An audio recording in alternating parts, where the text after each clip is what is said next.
Hey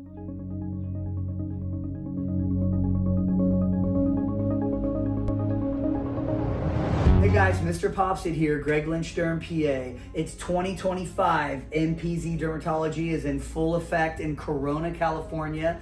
Give us a call, 951-270-4494. We're accepting most insurances now. Give us a call and we'll tell you if we accept it and we'll get you seen. Come and see us. Thanks for popping by. Okay guys, MrPopZit here, Greg Lynch Derm PA. We show something that I don't think we've had on our channel yet. And this is something that we do see quite a bit. And this is a pretty extravagant one. It's a larger one.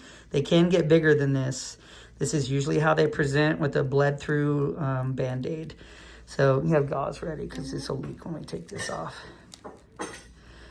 So this is likely, and we're going to send it out to verify, something called a pyogenic granuloma. There we go. And they love to leak. It's what's called friability. They very easily will bleed. And commonly it's from just some mild trauma. There will be a little growth there usually. I'm gonna show just from the side here, just so you can see how raised up they are. And it could have been just an ingrown hair, a small growth that was there that got hit or scratched.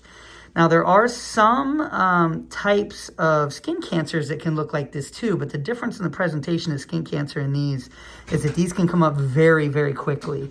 So the key here is to get it anesthetized all the way around. We're going to get it nice and numb. There's usually a vessel underneath that bleeds pretty good, so you want to make sure you have a good hyfricator. And that hyfricator we're going to use to stop that vessel that's usually underneath there. And it takes a minute. There'll be a lot of smoke, but we'll get a nice dry scab there when we're done. And this will stop bleeding through bandages and getting through all our clothing.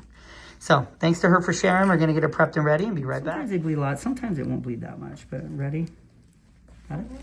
Okay, so we have our Dermablade here, which is a bigger blade than I usually use. You haven't probably seen it on the channel because usually we're not cutting too big of things.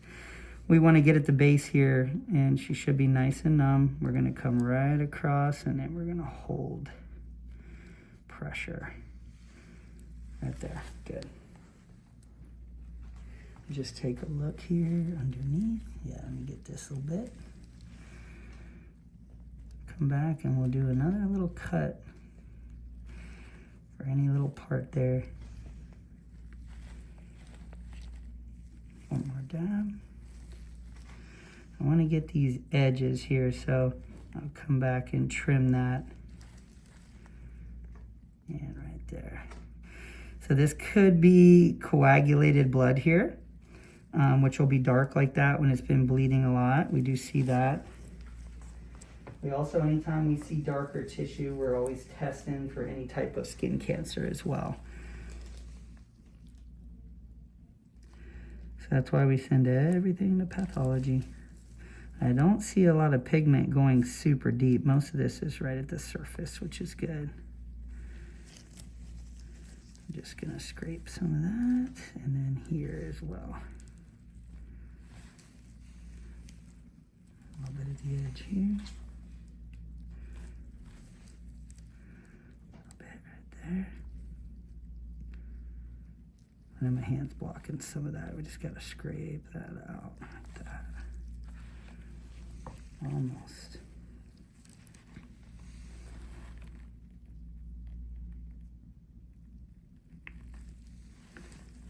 Good. One more. Dab.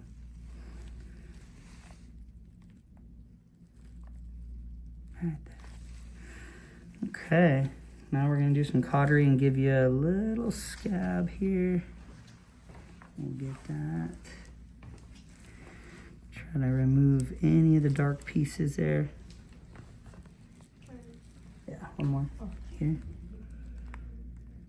I want to get all those. Whether they're eschar, which is kind of dead skin. That looks pretty good underneath. Get this here. And this is going to just kind of tighten up to a big scab. Vessel there.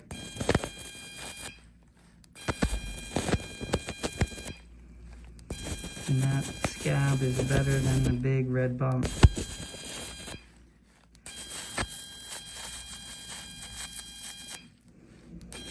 And once we get the path report, I do just a 2-week follow-up for you to make sure this is healing okay. And then we're going to go over the path report, and if we need to do anything further, we'll get you set up for that. And also watch if it tries to come back in that 2 weeks. Sometimes they do, if it is a pyogenic granuloma. And, you know, we want to catch it before it gets as big as it just was.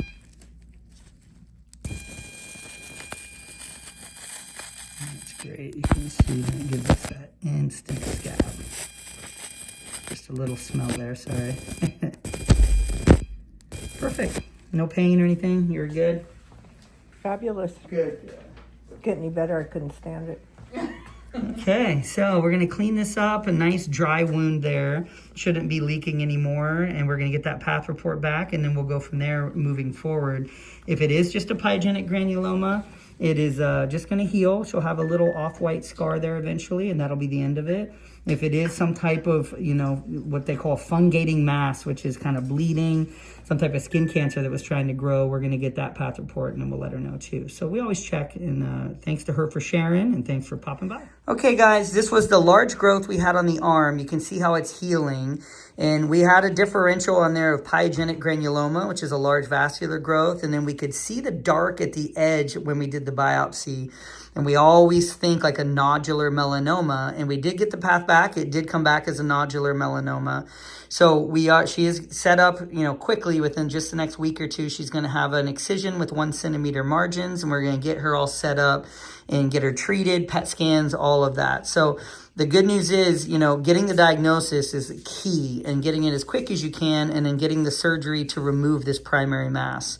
And then, you know, following up or checking other moles every 3 months for the first year. We just kind of do skin checks to make sure she doesn't have any other dark moles. But I wanted to thank her for sharing, because this is how we educate, you know, seeing things that sometimes present in all different ways. I mean, I've seen things grow quickly, things grow very slowly, things that all of a sudden bubble up and bleed a lot and can look like something else. So having good examples and putting them online is a good way to learn. So thanks again, and thanks for popping by.